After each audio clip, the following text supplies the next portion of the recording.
Vasudevaya. Om Namo Bhagavate Vasudevaya.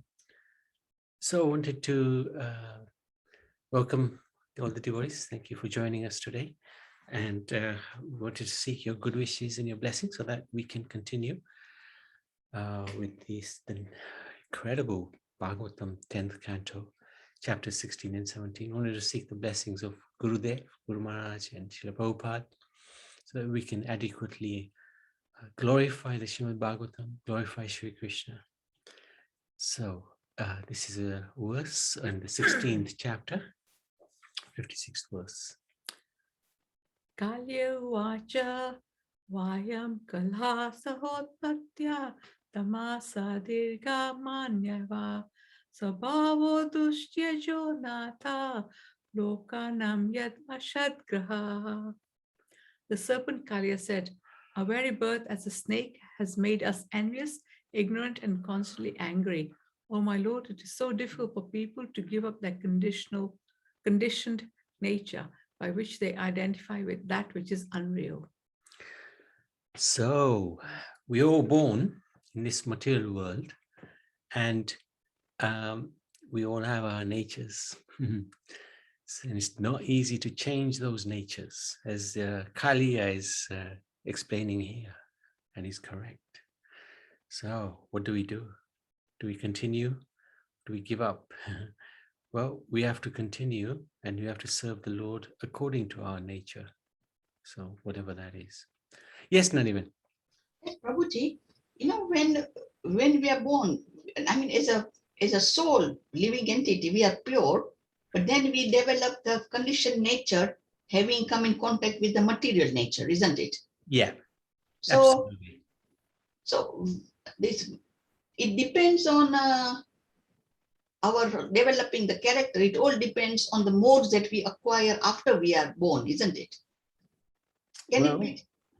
We've sort of acquired them as in our journey.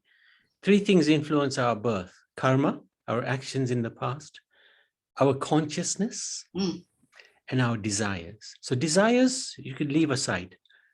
Consciousness is what it is determining our next life. So consciousness can be in the three modes or four modes, three modes, and that is there. We have that even before birth, because that's one of the bases on which we get the birth. So, and once we pop out, then we've already effectively got our natures because of the past, the karma, the consciousness. But then, depending on our company, our association, we can be molded into different directions. So, but otherwise, the modes are there already with us. It's not after birth that suddenly we will have mode of goodness, passion, ignorance. No, it's already there. It's in the subtle. Because when we pass away, when we transmigrate, our intelligence, false ego, and the mind, they all come with us, isn't it? Exactly. And then okay. According to that, we get another body, which is selected for us.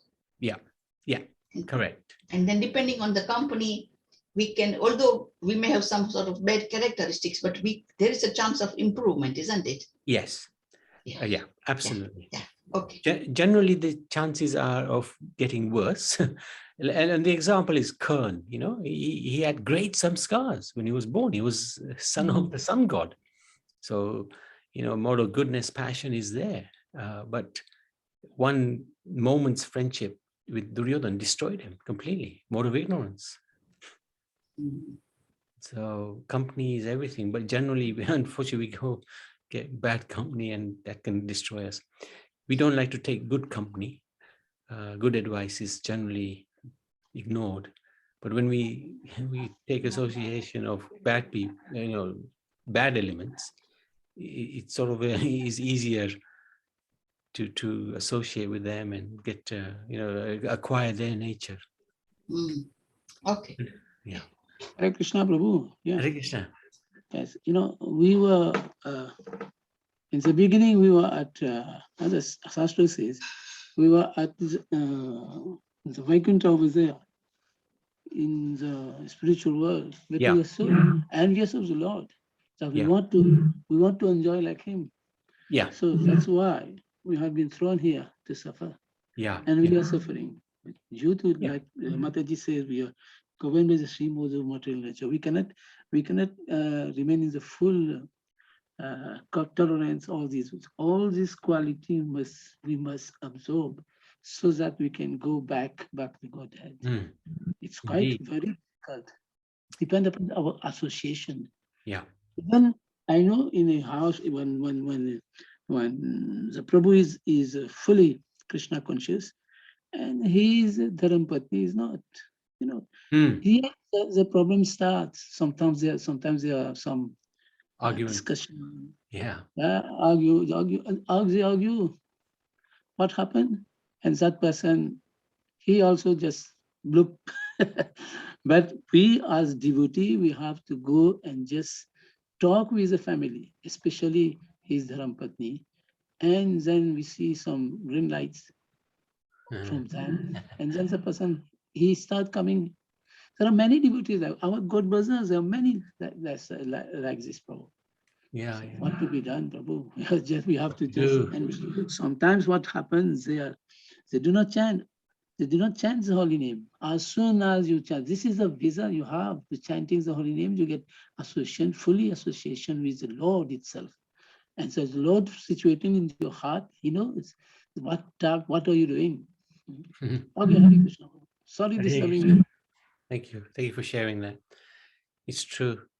And of course, our association is also with the scriptures. It's not just devotees, scriptures, guru, sadhu, shastra, sangha, and Guru sadhu, Shastra. sadhu, shastra, guru.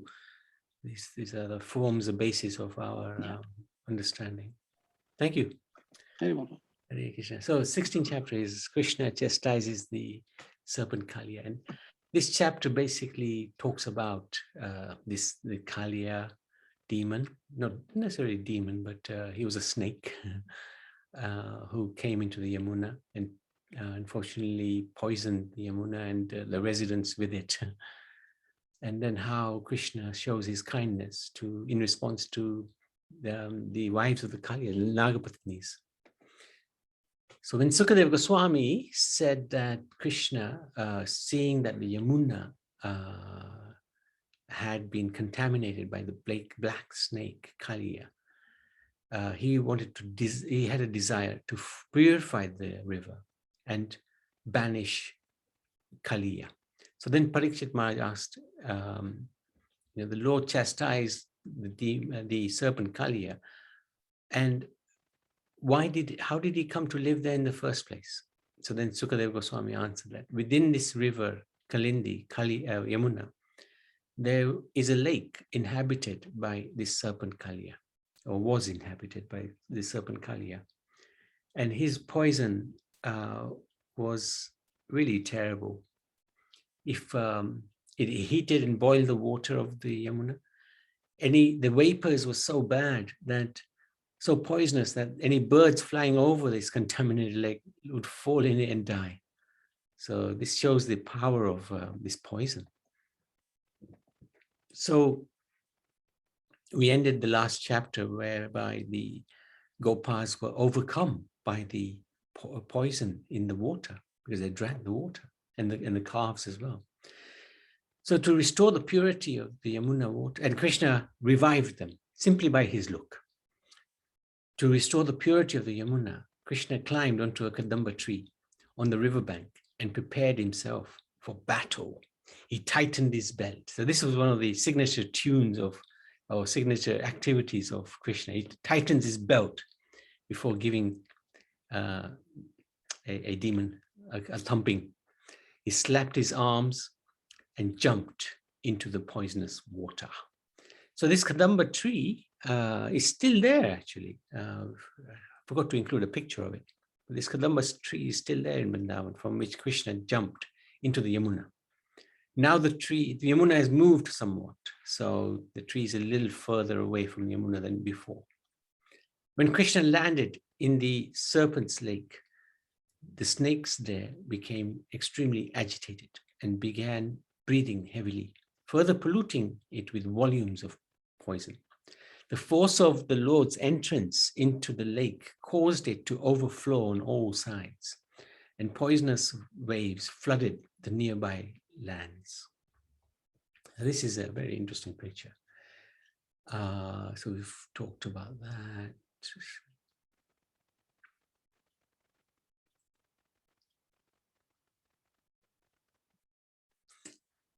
So lesson to learn from this pastime is that this exhibition of Krishna's strength is not at all uncommon, because he is the reservoir of all strength. Krishna began fearlessly playing within the water like a maddened elephant. Kaliya could not tolerate Krishna's trespassing upon his personal residence, and the serpent quickly went up to the Lord and bit him on the chest, and then completely enwrapped him in his coils. So there you go. And there's the Gopas. When they saw this, they were shocked. They all fainted. When Krishna's friends saw this, they all fell to the ground unconscious. The cows, the bulls, female calves, in great distress, called out piteously to Krishna. Fixing their eyes on him, they stood still in fear, as if ready to cry, but too shocked to shed tears. At that time, all sorts of evil omens appeared in Braj, such as earth tremors, falling stars, and trembling of various creatures' left limbs. So this is, Prabhupada writes in the purport to one of the worst slokas. So this is an indication of something horrible is going to happen. Evil omens. So that's why the residents were also terrified. The residents of Vrindavan thought, today Krishna went to the forest without Balaram, because he didn't take Balaram, Balaram didn't go with him. So we do not know what great misfortune may have befallen him. Thinking in this way, they traced the path of Krishna's footprints to the bank of the Yamuna. And the footprints of Krishna, the master of the entire cowherd community, were marked with the lotus flower, barley corn, elephant gold, thunderbolt, and flag. And there's other symbols as well. I forgot to include a picture of this, the lotus feet of the Lord. Within the lake, water of the lake adjoining the river, they saw Lord Krishna, the very essence of their lives, enwrapped in the coils of a black snake. So this was all taking place, and it was quite horrendous for the Vrajavasis to witness this. They were ready. They thought their world had become empty, and they were ready to enter the water to fight Kaliya and rescue Krishna. They'd do anything for Krishna. But Balaram, he knew this is one of Krishna's pastimes, and he stopped them, knowing well the power of Krishna. So let's have a look at this. Kaliya felt great anger and grabbed Krishna with his mighty coils, seeing the incredible way in which Krishna was enveloped in the coils of the serpent. The affectionate cowherd boys and inhabitants of Vrindavan immediately became stunned out of fear. Except Balaram, everybody else was scared. When he saw his own so helpless, Krishna immediately freed himself. There you go. And began to expand his body. So he doesn't like to see his devotees sad or stunned because of him. So he came out. Kaliya's coils slackened. Krishna immediately pounced on him, just as Garud swoops upon a snake. Thus attacked, Kaliya looking for an opportunity to bite him, but Krishna moved around him. Krishna and Kaliya moved in a circle. The serpent gradually became fatigued. So really interesting. This is really amazing painting, actually. Okay, Krishna dances on Kaliya's hoods. Then Lord Krishna, seeing how disturbed his friends and relatives had become, expanded his body greatly, forced the serpent to loosen his grip and release him. Next, the Lord began playfully dancing about on the serpents' hoods. By this wonderful, blusterous dancing, Krishna trampled the serpent's 10,000 hoods, of which 101 were prominent, until his body slackened. Vomiting blood from his mouth, Kaliya finally understood that Krishna was the primeval personality, Lord Narayan, the spiritual master of all living, moving and non-moving creatures. And he took shelter of him. He surrendered, seeing the Lord dancing, his servants in the heavenly planets, the Gandharvas, the Siddhas, sages, Charanas, Chinaras, Charanas, and wives of the demigods immediately arrived there. With great pleasure, they began accompanying the Lord's dancing by playing drums such as Madanga, Pavanas, and Anakas.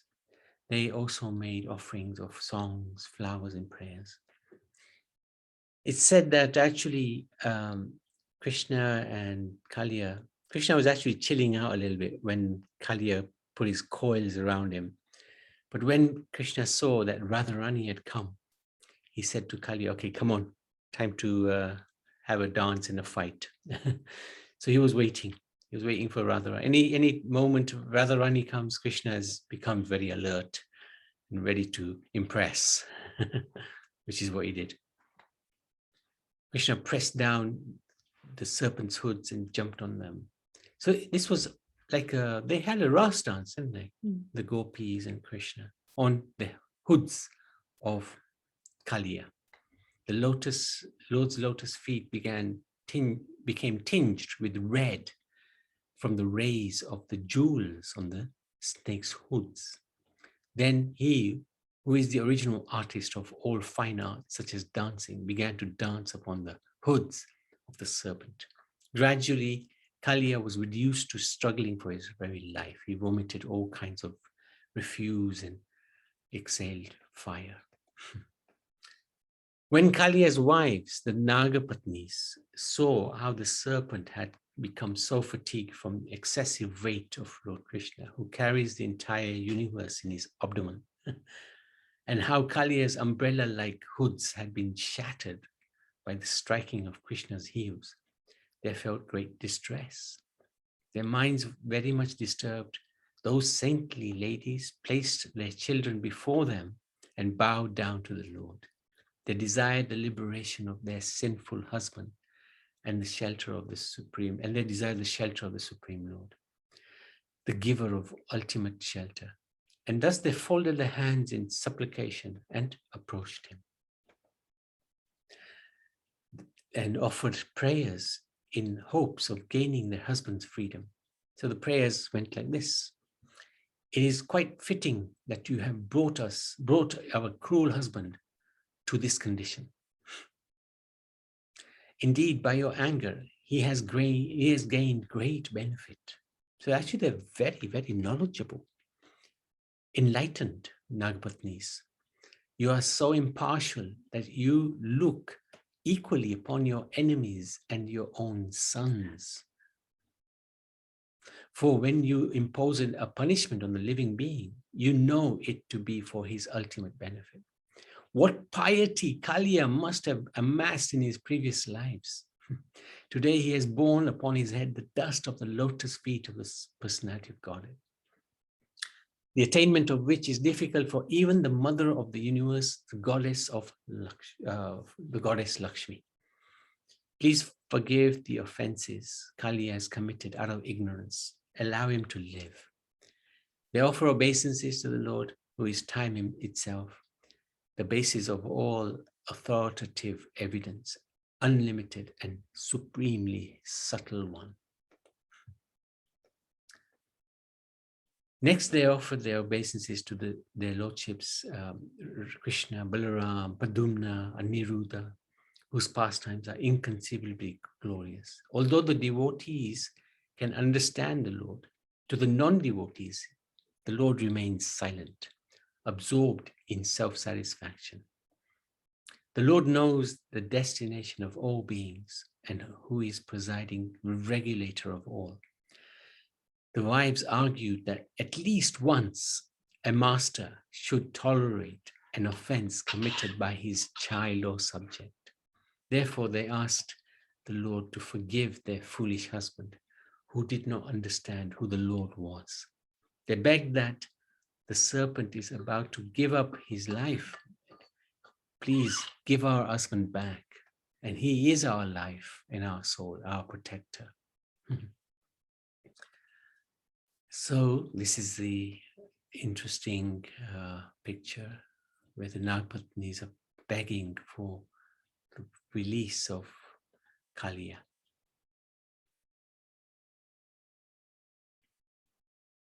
And this is, there's a nice lesson from these prayers. Prayers to the Lord are very important. Even if we have been naughty, so this was to kids, the Lord will forgive us if we genuinely pray to him. Satisfied by the Nagpatni's prayers, Krishna released Kaliya, who slowly regained his sensory and vital powers. Then Kaliya, in a distressed voice, acknowledged the offense he had committed. And finally, he offered many prayers and said he was ready to accept Krishna's commands. So this is some paraphrasing his comments. And we saw one of the verses, 56, I think it was. Our very birth as a snake has made us envious, ignorant, and constantly angry.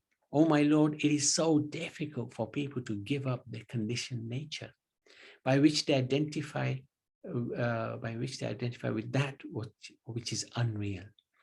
It is you only who create. And then I love this point he makes. It is you only who created different types of bodies in this world. And since you are the omniscient Lord of the universe, you are the actual cause of freedom from illusion. So yes, I've got this nature, but you gave me this body in the first place. So please get me out of this illusion.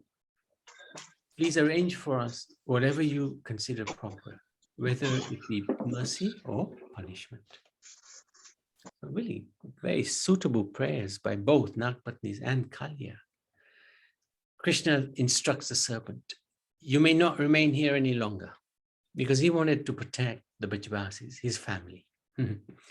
Go back to the ocean immediately, accompanied by your retinue of children, wives, other relatives. Now, you were fearful of Garud, so you came into this Yamuna. And out of fear of him, you left Ramanak Island and you came here to take shelter of this lake. But because now you are marked with my footprints, Garud will no longer try to eat you. So his footprints were blessing in many different ways. Kaliya and his wives worshipped the Lord and then left with the Lord's permission. The very moment Kaliya left, the Yamuna was immediately restored to her original condition, free from poison and full of nectarian water. So that's chapter 16. Any questions from chapter 16? Very interesting chapter. Very interesting prayers. Prabhuji, Yes, Nani. is that lake still there in the Kalindini? I think things have changed from I think 5,000 years ago to such a degree that it's Yamuna's completely different now. Even some people are arguing that Yamuna, actually, the waters are not even Yamuna's waters because of all the industrial work that's taken place over the years. Yes. It's really shocking. It is Kaliya of the modern civilization, isn't it? What has become of Yamuna. That's right. So sad. Very So sad. bad. Yeah, it's very bad. And we're seeing, actually, Jayanti was just saying today that the waters of the Ganga and Yamuna have risen to such an extent where it's flooding a lot of the inland. Or in most of the parts of UP, yes. I heard that in the news. Yeah. And we're seeing, like in other places, fires, like Jayanti was just watching the news, California, a whole town just suddenly got engulfed in fire and only one house survived. So we can see this is the impact of global warming, the misuse of material nature. Material nature retaliating. Yeah. So hopefully for the for the future generations. Hopefully our generation has to do something. Otherwise, it's going to be a real nightmare. Okay. Is that okay, Naniman? Yes, yes, thanks, yes. Thank you. Just one comment as well. Kalia has actually gone to, we believe, Fiji now. So that's where he is. And the ISKCON temple there has Krishna Kalia as the main deity. Okay, that's nice, Mataji. Nice to know. Good temple to visit. It is a nice temple. Okay, good. So chapter 17, 18. Yeah, no, 17. Okay, chapter 17. Krishna Hedarinishrantam Divyasra Gandhavashanam Mahamaniganakenam Jambunada Parishkritam Upalabhyo Titha Sarve Labda Prana Ivasva Pramoda Nibrantatmano Gopapi Pritya Piripire. Hold on. Resuming his description of Krishna's chastisement of Kaliya, Sukdev Goswami continued, Krishna rose up out of the lake wearing divine garlands, fragrances, and garments covered with many fine jewels and decorated with gold. When the cowherds saw him, they all stood up immediately, just like an unconscious person's senses coming back to life. Filled with great joy, they affectionately embraced him.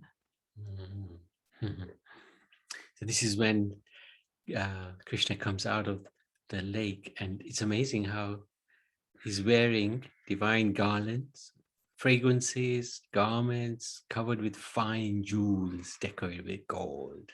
This is the Supreme Lord. He's in any situation, the Supreme Lord. Even when he's enjoying a fight with somebody, he still looks and has all the glory about him. So the history of Kaliya, why did he leave the island where he was? And that's described in this chapter, and a little bit at the end about forest fire. When Parikshit inquired about Kaliya's leaving Ramanak Island, the abode of the snakes, and about why Garud acted inimically towards him, Sukadeva Goswami replied as follows. All the serpents on the island were afraid of being devoured by Garud. Garud's natural food is snake, is an eagle. And it's not an offense, even though he's a carrier of the Supreme Lord. He doesn't have to be vegetarian. His nature is different. So this is quite interesting. To placate him every month, to please him every month, Garud was offered various offerings at the foot of a banyan tree. But Kaliya, who was the head snake, top gun, puffed up as he was with false pride, would eat these offerings himself. Hearing of this, Garud became furious and went to kill Kaliya. Whereupon the snake began biting the great bird. Garud fiercely beat him with his wing, sending Kaliya fleeing for his life to a lake adjoining the Yamuna River. So let's just have a quick look at this.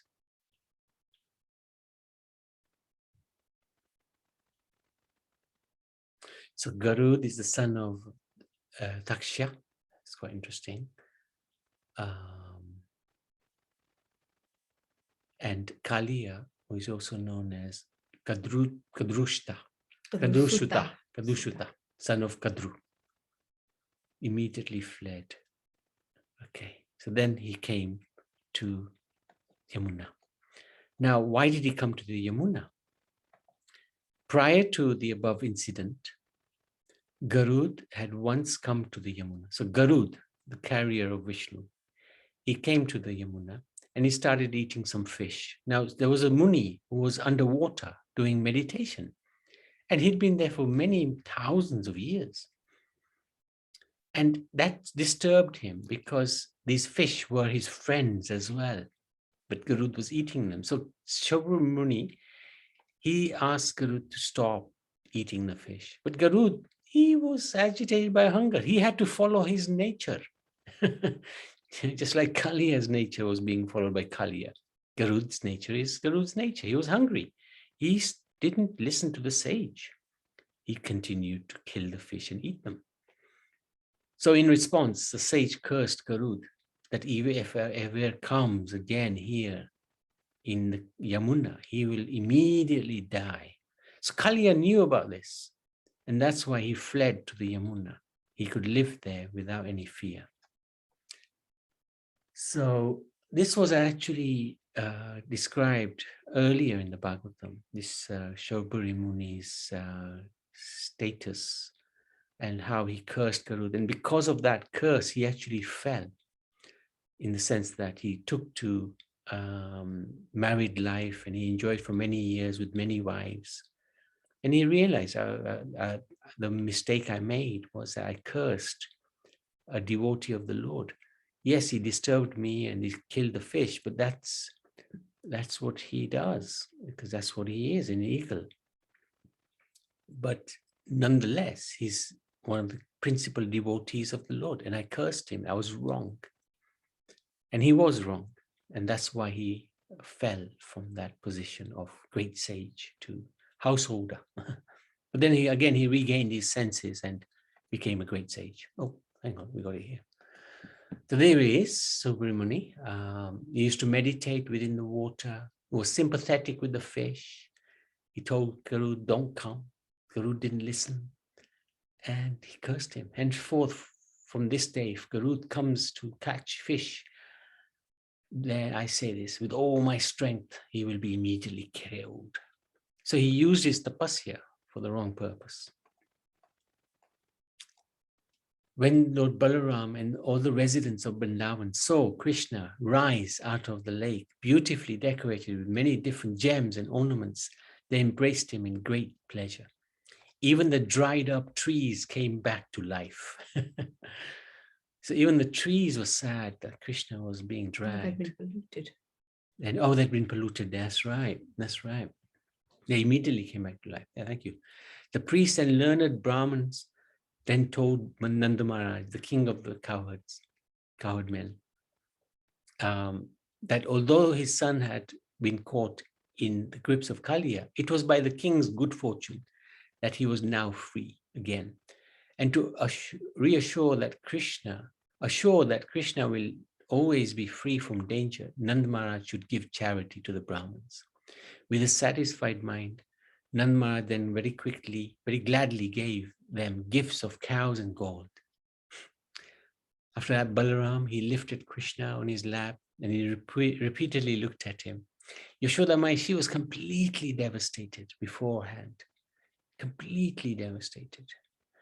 She placed him with great affection on her lap, crying constantly, constant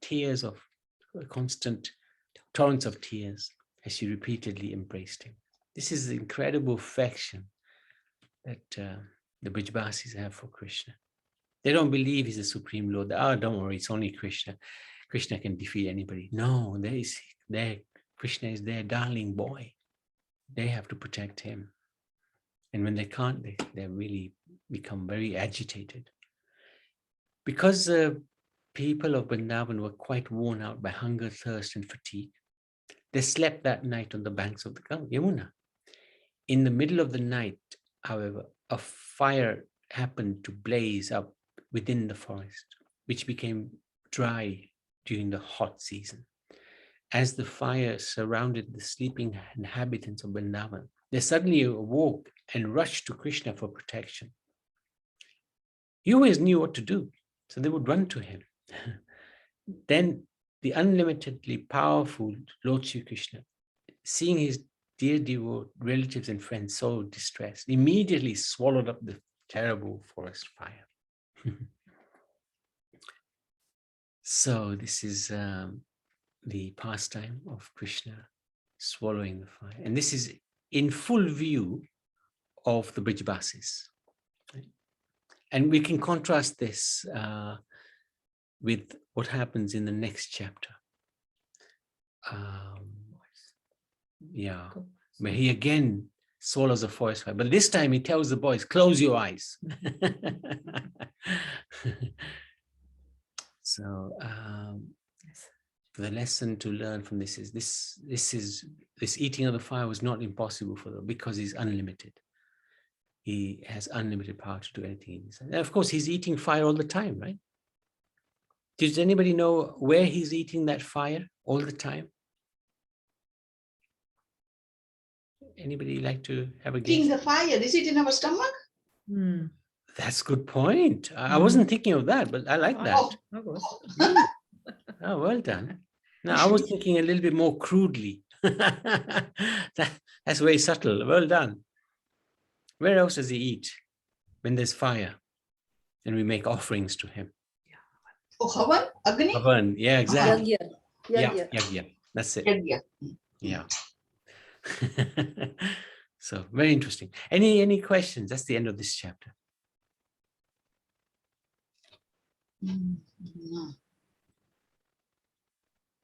Okay. that was very nice. Thank you. Tomorrow, actually, Naniben, I think you're not around, but I also haven't got my act completely together yet, and I've got a couple of meetings tomorrow. So what we will do tomorrow is we'll talk about a couple of the devotees who disappears on Thursday, and then hopefully Wednesday I'll be back on track again. Yeah, okay. That's nice. Okay. I thought you'd be happy. Because two Tuesdays, this Tuesday and the 2 weeks after, I'll be working. I like trying to work 2 days in a month. Okay, Yeah. very good. Yeah. Okay, Okay. thank you. Thank you. That's fine. So Madhusudan Babu, like to take us to the lessons? Okay, great. Jai Hare Krishna. Hare Krishna. Jai Om Namo Bhagavate Vasudevaya. Jai Shri Prabhupada Ki Jai. Yeah, it's very nice pastimes here, and quite a few lessons and instructions and activities, which Krishna depicts. And I know there's some questions asked earlier on about, the soul and body, but sometimes we wonder, whether do we have a soul or are we the soul? Yeah. So we are the soul, but we have a body. But we get it the other way around. We keep saying we have a soul. You are. But Krishna is saying you are the soul, part and parcel of Him in a way. So you got qualities of Satchitananda Vigraha. So we have that, but we covered up by body and other subtle bodies. So we don't understand, and then our desires and our actions, and so it'll show in Sabri Muni how he falls down actually, So like Prabhu was saying, we either go towards the bad association, good association, or sometimes we just don't choose rightly and all that. So, but anyway, chapter 16, the pastimes of Lord with Kaliya are amazing and wonderful, and only Krishna acts in a way. This is from the purpose, saving the residents of Vrindavan from Kaliya, saving Kaliya himself from Garuda, and then bestowing grace upon both the victims of violence and the committers of that violence. So Krishna resolves everything, whether there's victims there and the committers of violence, and so he resolves that by acting in a certain way and then pacifying Kaliya this time. But that, that's also because Kaliya's wives were great devotees of the Lord and offered him loving affection, and Krishna withdrew Karsanam, that's the name. He withdrew both Kaliya's offense against the Lord's devotees, Garuda, and that against the residents of Vrindavan, who were very dear to him. So this shows Krishna's causeless mercy in a way, how, you know, he withdraws Kaliya's offense actually. But then I think there's some point, there's Kaliya did have in his desire to be the carrier of the Lord, just like Garuda. So it is mentioned that, you know, when he wants to go from Mathura in Kan's orders or something to go to Mathura, then he goes on the back of Kaliya.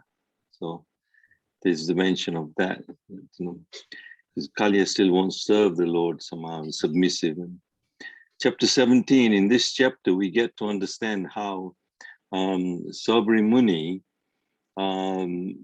curses Garuda, who then could not come near the lake near Nectar, near Yamuna River. So he does this under the impression that he was merciful, acting for the benefit of the lake's residents. So Sabri Muni here, although he's meditating and he's deep in the water, and we've seen his pastimes before in Canto 9, you know, and he falls down. But here he's cursing Garuda, and he's thinking that this is for the benefit of the lake's residents. So he's trying to be sympathetic, but he's a misplaced sympathy, which you don't understand. So we are then instructed in the purport that when when our so-called compassion does not tally with the order of the Supreme Lord, it merely causes a disturbance. So this is what happens, you know, his Sabri was a misplaced compassion. Just like sometimes we get compassionate, you know, we see a chick, sometimes we see, you know, either a chick or a caterpillar trying to come out of a cocoon or a chick. It has its right time to come out. It breaks out of the shell, then it uses its beak and its strength. So this person looking at the chick and say, oh boy, oh dear, you know, this chick is struggling, you know, let me help it. So he tries to help by cracking the shell and or opening up the cocoon sooner, but the bird, the chick is using its strength to come out in its own natural way so that it gains the right kind of strength or the right kind of blood flow in its wings and in its body so that it can come out of the cocoon in the right way. But that bit of compassion is a misplaced compassion, and it doesn't tally with the way the Lord has ordered the chick to come out, you know, and it causes disturbance. So then the chick that comes out doesn't have strong enough wings, or the butterfly doesn't have strong enough wings, and it struggles. And then just because of that, oh, I'm trying to help, you know. So we have to understand how to be compassionate, taking into consideration the order of the Supreme Lord. So sometimes we have to understand, are we helping or causing a disturbance? So thank you very much. I hope that helps. Hare Krishna. Thank you very much. That was very good. Any comments, any questions from what Madhusudan Prabhu said? Not from there, but I would something that's trying to understand, Prabhuji. Sure. You know, this we are born with our past karmas and desires and the consciousness. And in this life, we build up other karmas and the desires. Yeah. So it's never ending, isn't it? This is the problem. This is it. Because the karmas can be, as you said, they may be still be in the seed-like state, then some may be sprouting. So then we can continue and continue and continue in this birth and death until we become devotees of Krishna, and that also takes time, isn't it? It does. It is daunting task. It is. It's a cycle, and thing is also material nature gives more temptations. As we, you know, in this modern age, for example, we get so many new products, which Yes. you know, and the advertising is so strong and marketing is so good that even if we don't want it, don't need it, we think we can't live without it. So we have to somehow, you have to, like we were telling the children on Sunday, So many desires will come, but the sages also have the same desires coming into their minds, but it doesn't affect them. So the desires will come. Desires, we cannot stop them, because that's the nature of the Atma, actually. It has one thing, it desires, but we're just desiring for the wrong thing. So the sages, they are like the ocean. The rivers go into the ocean, but the ocean doesn't overflow. Similarly, the sages, into their minds goes many desires, but they never get agitated. So somehow we have to find this strength, and that can only come from the Supreme Lord to assist us to resist the temptations. And Yeah, but resist those people are quite a few, like considering the whole world. While these temptations will continue, so majority of the population will be under that spell, and they can never come out of it. No. The cycle, it's, as you say, it's ongoing, birth So- after birth after birth. It is a daunting task. Yeah, it is daunting.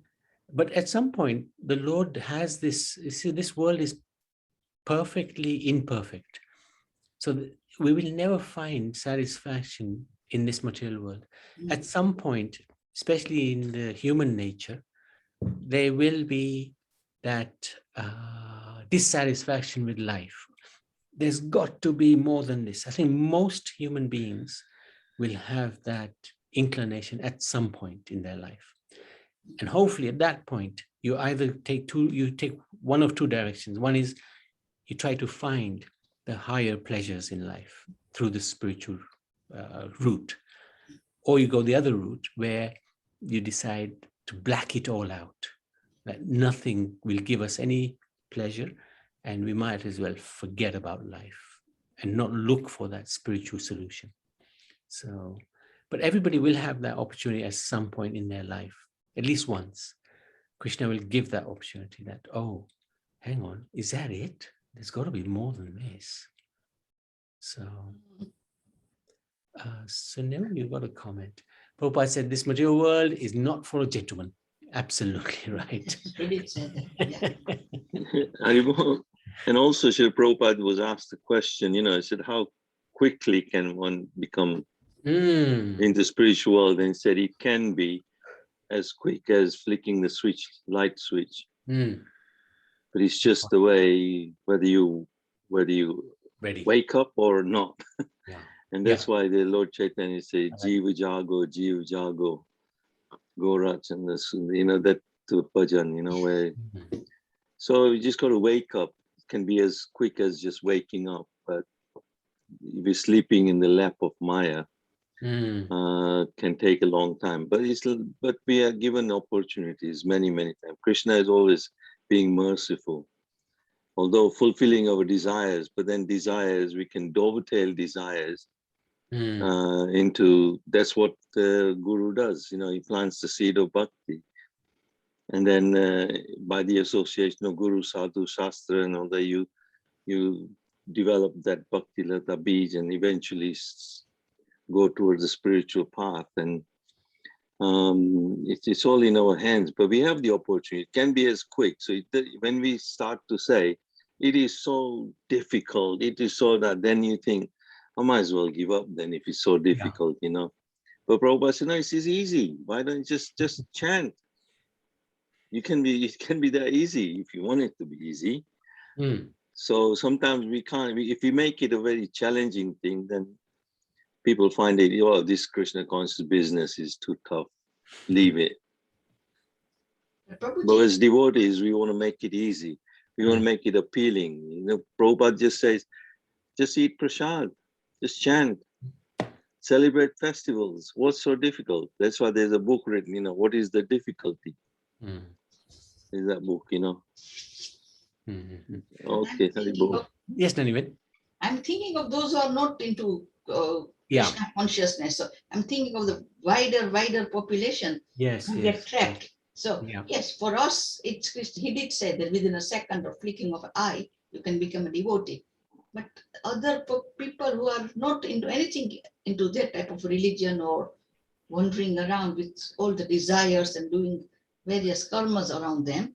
But that is always going to be there. This material world goes Yeah. on for millions. I mean, the souls come and go and all that. It's just even Brahma's day lasts so many millions of years. There's always going to be living entities. Mm. Mm. You know, so and sometimes we don't know. We can't speak for others Mm. where they are. I'm not the judge. You know, some tree might be growing there. I don't know. I'm not the judge and the jury and the executioner. You know, so it's That's why there are many devotees. There's that Vrindavan Das Thakur and so many devotees who they used to pray. Let everybody else go to the spiritual. Let me stay behind. Ah, Because they had that compassion. Who wow. was that great devotee who did the same? And Chaitanya, I can't remember, Krishna said, no, you're mine. You know, I'm not going to leave you here. But he insisted that. What about all these others? You know, they had such great compassion. Prabhupada is embodiment of compassion. He could have just stayed in Vrindavan. He was already perfect. He didn't have to do anything. But yet, and ultimately was that free. is the desire of the Supreme Lord, that all the living entities do come back. They don't suffer in the material world. And the devotees, that's why we talk about Saubhri misplaced compassion. But these devotees who have a rightfully, not a misplaced, but rightful way of being compassionate, there's so much compassion for the other living entities suffering. So they pray, and that tallies with the Lord. That is what Lord wants as well. Mm. Mm. And also, you know, you had Rath Yatra yesterday. Again, it's, you know, the Lord comes out to claim these people who don't get a chance to see him or to be with him. We have Chaitanya Mahaprabhu inaugurated the Sankirtan movement for this reason as well. So Yes. you know, devotees go out and chant the Mahamantra.